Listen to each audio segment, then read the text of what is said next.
Okay, hello everyone, welcome back. I'm your friend in XO. Right now, as you could say, we got a new repository. I just created this one 2 hours ago, and the name for this repository is pythonx. Yeah, why I do this? Because I made a speech on the pythonx China 2021. For the video, if the official accounts of the pythonx China do not release it to the YouTube, then I will release my version of that to the YouTube in the future. But that's not the point that I want to say. The point I want to say is inside of that speech, I have raised an idea called pythonx. But the problem is someone asked me, they said that why you have an idea but you didn't implement it. Well, why I didn't do that? The first reason for that is I do not have time because I have to work for my company. And to be honest, that takes a lot of energy. The second one is I want to be the one who gave you the idea. Then it depends on you guys to actually determine whether you wanna make it real or not. I know it's a lazy idea for me. Why you say too much? Well, you do not wanna do it by yourself. Yeah, I know that because as we know, for those people who have a strong DIY ability, they could make something, let's say, nice. For example, making a popular library for everyone to use. Yeah, I admit that. You're right. So yeah, I was thinking that maybe I should do it by myself first. Let's say if it's working. Okay, before we get started, let's say what's the goal we have. For now, we are going to build a command line tool. For the pythonx, it's just a command tool. And what it can do is to detect the top tag on a Python file in the top of that file. And if we got such a scene, for example, Python 3.9, and if we found that we didn't install it on our own computer, then we will install it. If that version does exist, then we just use that version to run our Python file. And also, for each version of Python, we do a detection for the current folder, and we say if they got the requirements.txt file. If it got it, then we will try to install those dependencies for different Python's version. Well, for doing this, for making those goals come true or to achieve those goals, yeah, how to read this? Goal. Goal, okay. To achieve those goals, there basically have two ways to do that. The first one is the simplest method that we could take, which is just using something like, yeah, let me just start a terminal.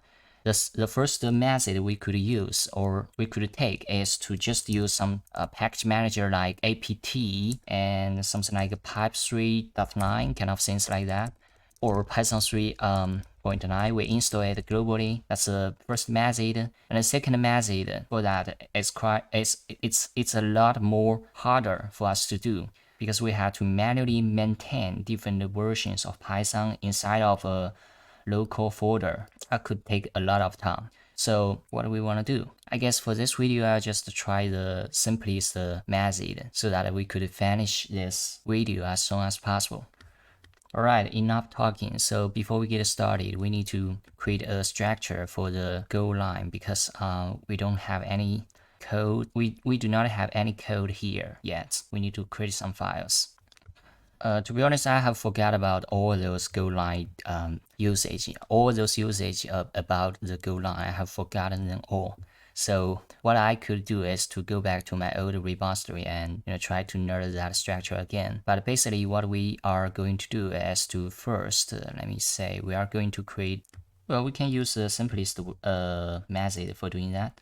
For example, here we're gonna say a new project. Oh, we're gonna create that project by using the modern IDE, which is a Golang. Yeah, so for now, what we need to do is to choose a folder of where we want to put that project in. I will choose this one, pythonx, and it's a Go modules. Well, it sometimes makes people confusing about the dependencies and Go modules. To be honest, I don't know the difference either, so I just choose Go modules. Yeah, we're gonna create from existing sources. Do you want to add the following file to git? Yes, don't ask me again. No matter what kind of file you add, just add it to the git. I don't care. So for now, if we do the check about our data structure, we would say we got a new file called go.mod, and we got a module len. And if we go to my old repository, there's also have a go mod file out there. When we get into it, it also has a module len with the git address that we have. So I'm gonna do a copy for that address because we are going to use it. Okay, after that, let's say we need to add a package to start using the go command package, which is this one. What do they call it? They call it github.com whatever CLI version 2. Okay, I want to add this patch, but I don't know how, so I get into my own blog and I did a search for the go line. Here I found a post that just have the thing that I need. Go get with the package address. Here we go. Let's see if it's working or not. It seems like it's working. Added that package. I don't know. Let's go to the go.mod. It should get changed. Here we go. It indeed got changed. So let's say this is the simplest program that we could make. Now just to copy all those code. After that, let's say man that not a py but man.go. Then we got a go file right in here. And we got no errors. The problem is how can we run this application? Here we got a run button. Can we do that? If I click it, that would have, let's say, 2 commands. The first one is go build with that. The second one is debug with that. I was confused. I don't know which one to choose. But let's say here he recommend us to just use this one, go install. So let's do that. So go install. Let's see what would happen. Oh, nothing really happened. There even has no errors. But the problem is how can we run or command? For this one, we got the great go. It's called great go. Then we did that installation. Then we could use a great command. But for this one, we got a man.go. So we could use man. No, we couldn't do that. So how about pythonx? Oh, it's working. It's working. So what we did is to call the pythonx. Then we got a command line software available. Does it sounds amazing? I guess so. So why we can call the pythonx? Well, it's because we have defined that packaging len inside of the go.mod file right in here. And for this software, for this application, we got the len, we got this usage. But how does why could run the pythonx? All we got is the bound IC. What is that? Oh, this is a line of code. But for this application, it's probably not a good one. We need at least take an argument from our command line. So let's go on. Oh, we even got the great help function. So let's run this pythonx help. Oh, we got the help function. That's amazing. It says that you can look up arguments by calling the arguments function on CLI contents, something like that. So let me just copy all those code. Alright, for now we could get all those arguments and maybe not all those arguments, but the first arguments. Let me try it out. First, what we need to do again, we need to use go install. Alright, then we're gonna call the pythonx. We got no arguments out there. Was that right? No, I'm going to give it an argument. For example, pythonx install. Here we go. We got the install right there. Yeah, I do not think this is right. We shouldn't have, let's say, this symbol in here. But why we got such a thing? That makes sense. How about we change it to away? We still got that. So where's the problem? Let's add 2 new lines right in here. And if we run it again, no percentage symbol anymore. That was good. Alright, so for this action, what we could get is it's a string. It should be the Python file path, and it should be a string.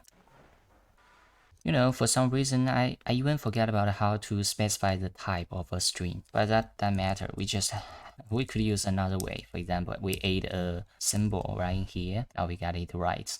But that's not what I want. I want to learn it again. So what I would do is to go to the GitHub page of mine, and from there I have write a book, an ebook. Let's say 2 or 3, let's say 3 years ago.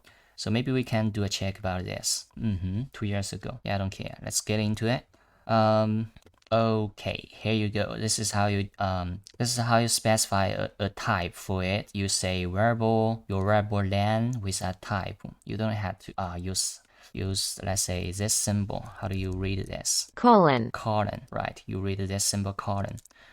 So let me do this. It's a string type and it's a variable. Now, no arrows anymore. And what we need to do is to use this variable. Otherwise, he'll give us another error called unused variable. That one, that doesn't matter.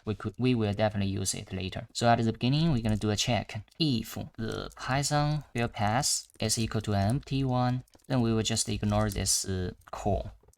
You know what? Maybe it's not a good idea to put everything into the main function. So we will make another function. For this function, that will be take the Python file pass and do something. For this function, it will take a string variable. So the Python field pass is a string.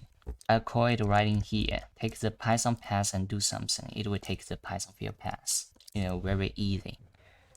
And for this function, it will at least return one thing, which is an error. The error could be none. If it's equal to none, that must mean that we have no errors. Okay, so everything just working pretty good for now. Alright, let's back to our readme file. In here, we said that we're gonna do a detect for that Python file to say if at the top of that file we got a Python version tag. To do that, we need to at least at the first make sure that this Python field pass is exist. So I did a search, then we get the code for it. So it can be as simple as this one. I'll just do a copy. And I'll give this comment the Python file. If the error equal to none, then it means that file exists. If that file does not exist, we'll return an error. Can we make this more reasonable? Example, if the error does not equal to none, it means we got some error, then we'll just return that error. No big deal. Let's make a comment, check if the Python file exists. But it seems like we haven't done yet. Before we check the file, if that file exists or not, we should first check if that file is Python file. So that means we need to check the last two characters of that file, or last three characters. We need to make sure that it's ended with .py characters. To do that, the simplest way would be get the last x characters of a string. We need to know how to do that first. Otherwise, we couldn't do it correctly. So at the beginning, we got a string. Then we can use that string. We can use a select method to do that kind of thing. It's just something like this. I'll just do copy. Alright, I'm gonna say if the length of the Python field pass less than 3, we'll return it. If the Python field pass, the last three characters of that does not equal to .py, then we'll also return it.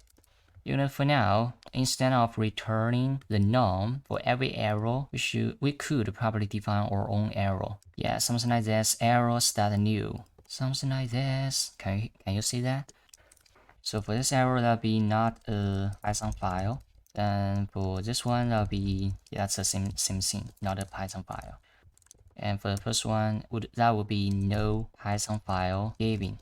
Yeah, it's been a while, but we still didn't even get started yet. We are doing all those checking. You know, if I'm still the old me, I would probably not do all those checking because I just want to get things done. But for now, since I have worked for my company for quite a few months, and I start to realize, or I have learned that I need to do those checks to make sure that no errors would ever happen when we run that software in production. Alright, for now, since we got that file exist, then we could just read that file by using the go line. But to be honest, I don't know how to do that, so I'm gonna do a search.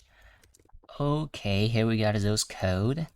So I just do copy. You may be wondering why I always do the copy. Well, because this is how it works. If we are doing some low level, let's say, if we are doing some basic programming, we do not need to actually write all those code by ourselves. Somebody else already wrote that for us.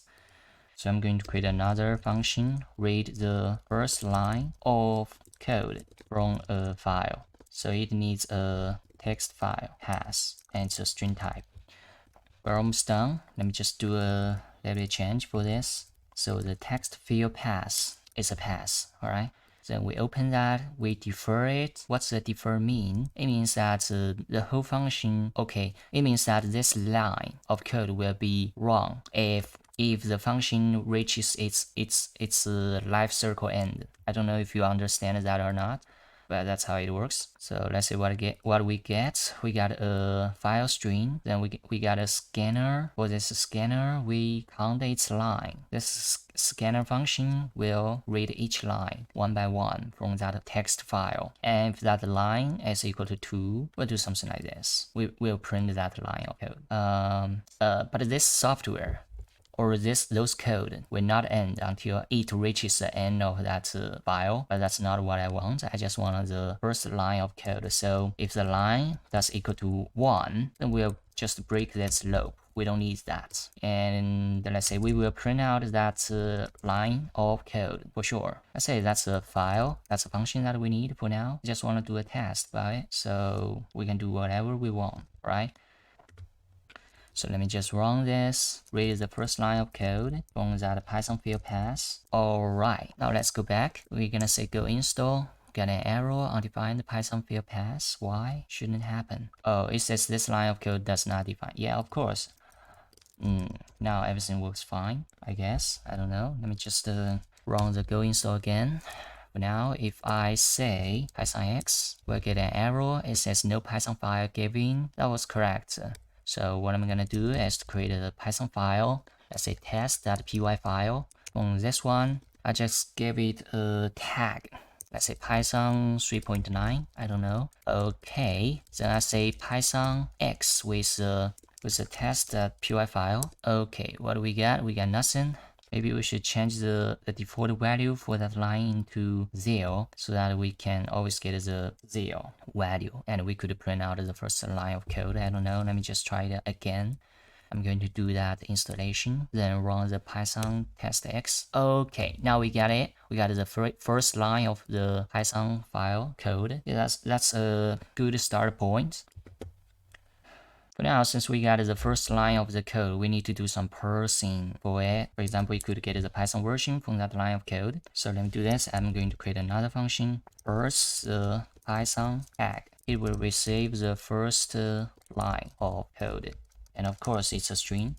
And what it will return is a string. I just want to get the Python version of that. Oh, maybe we could return an object. I don't know. So if we want to return a structure or something like that, we need to know how to define a structure, right? So speak of that, let's go back to my own tutorial. Here we got a structure tutorial. From there, as you could say, this is how we define a structure and this is how we use it. It's just like using a class. For me, it has no different parts. So I'm going to create a structure.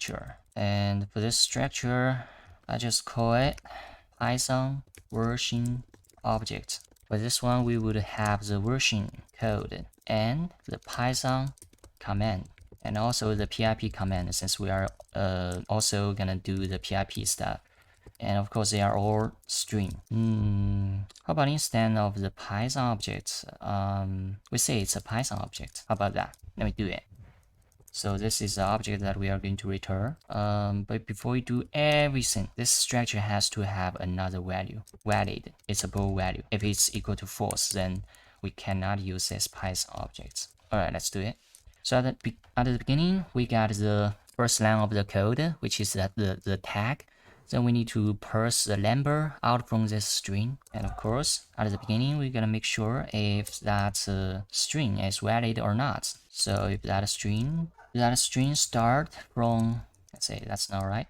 If that string is equal to an empty one, then we will just return the default one. The default one, what's the default one? So it's a variable of Python object. It's equal to the Python object with the valid property equal to false. Then the version code equal to empty string because we don't have any version out there. And also the Python command equal to empty string and the pipeline command. They are the same. And for this one, it should have a type, which is a Python object.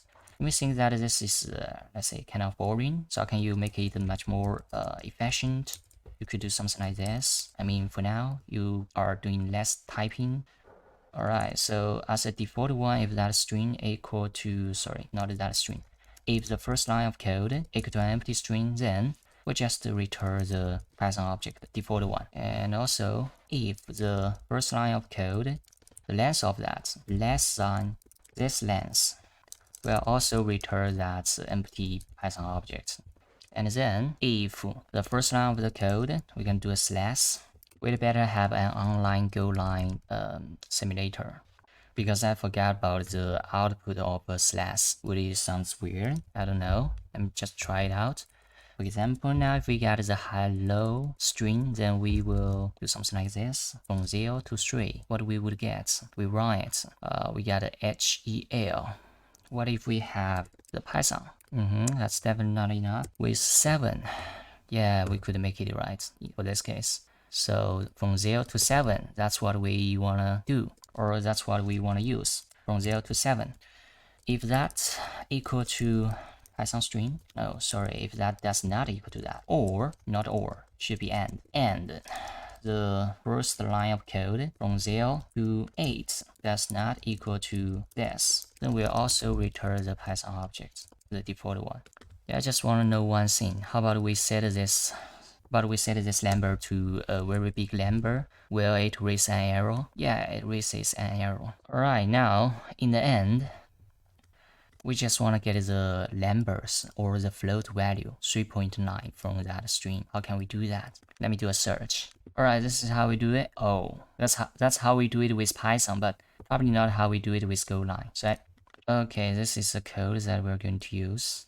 I'm going to define another function. For this function, that will be just extract numbers from string. For this function, it will return us a list of string. So in other words, it's a list of string, something like that. So how can we do that? How can we make it right? Okay, so what we need to do is to just return the match it says. That's it. Now we have got the list of float numbers if the length of this last float numbers less than 1, which is it equal to 0 or something like that, which means it does not find any float inside of that string. In that case, we'll just return the Python object, the default one. But if it indeed finds something, then we'll do our following process. Let's say the Python version code. For now, it should be equal to the first element of that. Then we will specify the Python object dot version code equal to the one that we got. And also we can do something else. Python dot object dot Python command would be just equal to Python with the Python version code. And also the Python object dot pip command, it will be equal to pip plus the Python version code. And in the end, we're gonna return this. That's it. Now we have successfully parsed the Python tag. We need to use that function here. For this one, read the first line of code from a file. It should return us a string. So instead of the broke, it should return the first line of code. Now everything seems to be perfect.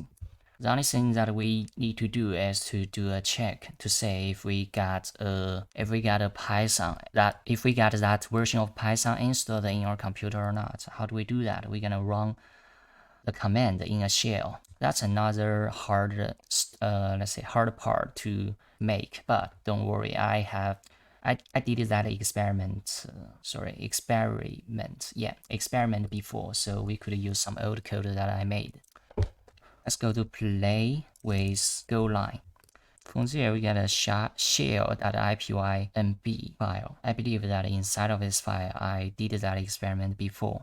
Yeah, something like this. When we run that command, we could use this function to run the shell command, which is quite awesome. So let me just copy those code. How do we know if the Python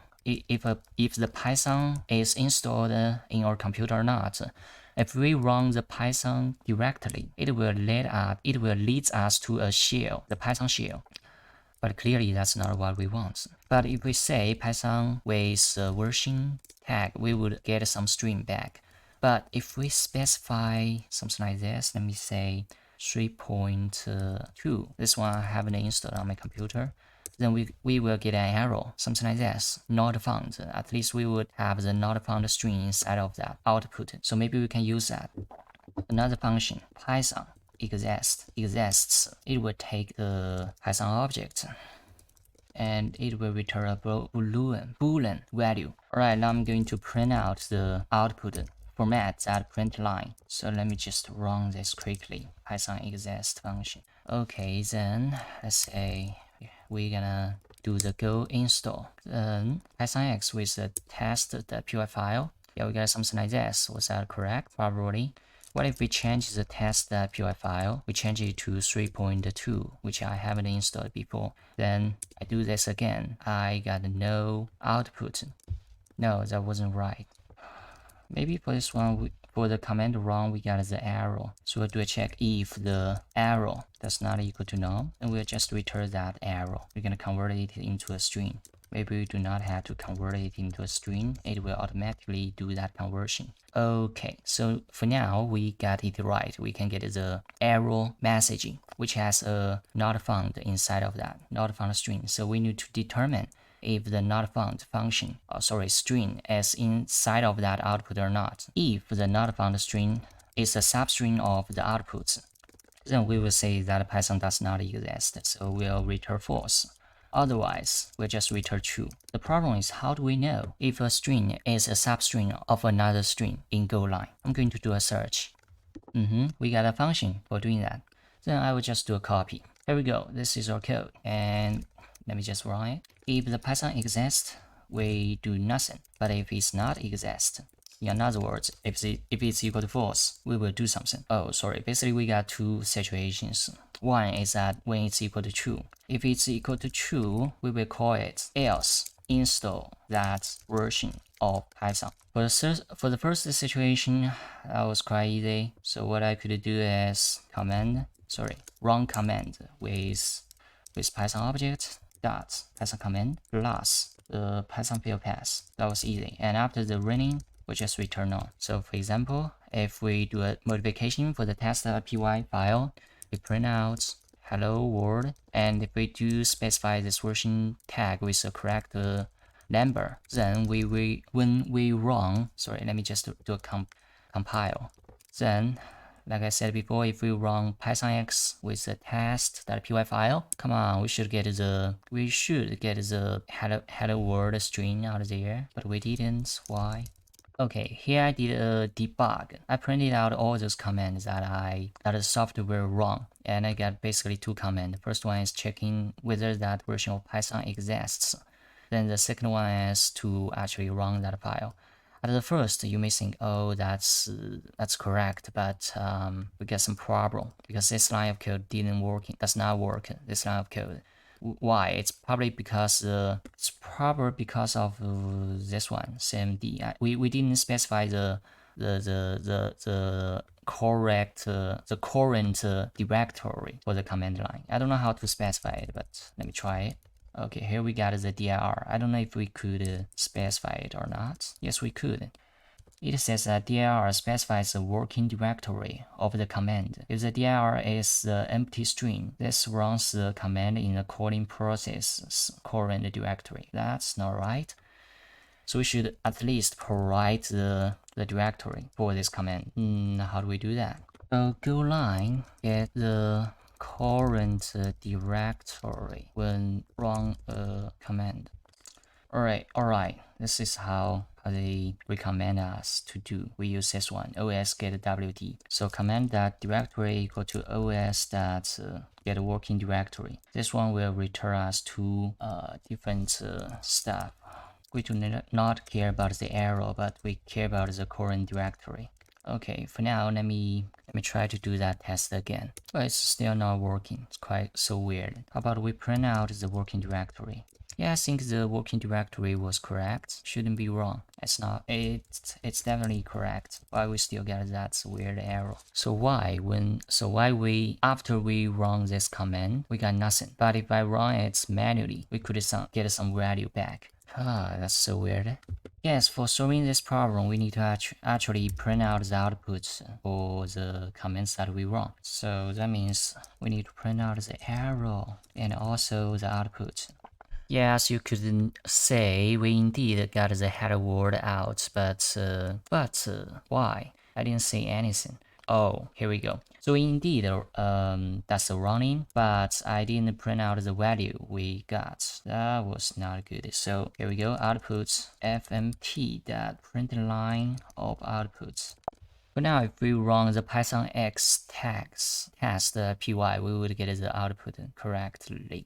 But after we change the text.py, sorry, test.py, and if we change it to something 2.2, then we will get an error. It says that Python 2.2 executable file not found in the past. Yeah, that was right. So here comes to another problem. We need to install the Python version that we do not have in our local machine. How do we do that?